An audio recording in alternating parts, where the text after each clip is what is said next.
While the aim of the lockdown is to save lives, stay-at-home directive has affected women in different numbers of ways, most of which are not pleasant.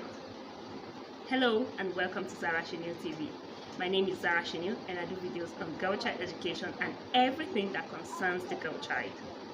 If you've not subscribed to this channel yet, this is the time to do that.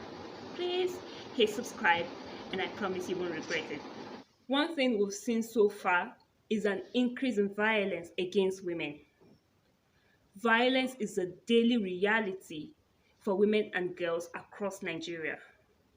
According to the United Nations Population Funds, 28% of women in Nigeria aged 25 to 29 have experienced some sort of physical violence since age 15. With self-isolation and social distancing, victims of abuse are stuck at home with their abusers and are possibly facing increased level of sexual and domestic abuse. According to Dorothy Njameze, a sexually based gender violence advocate and founder of Dorothy Njameze Foundation, calls from victims of violence has increased drastically during the lockdown. According to her, these days she gets an average of 6 to 7 calls daily, cases she has to deal with.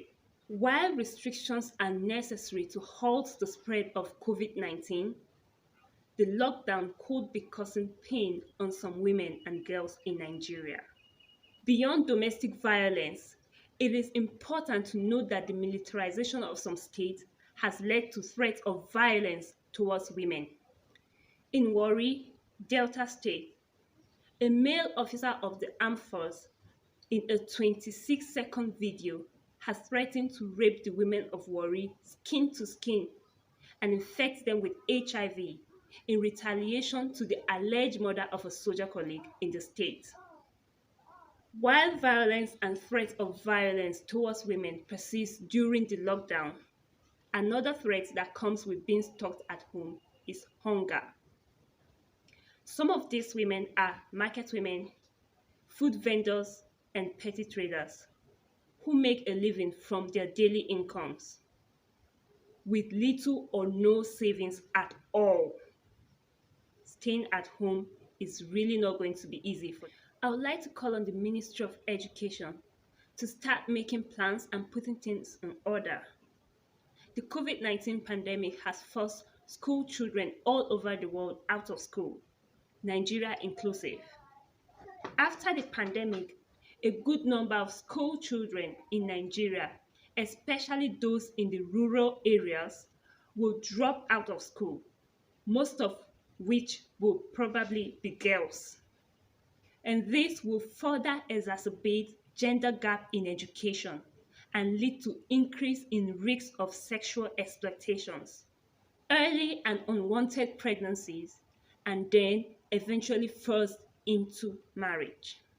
I am not saying that the COVID-19 pandemic has only affected women and girls, as it has affected both women and men differently, just like it has affected the people in the rural areas differently from the way it has affected the people in the urban areas.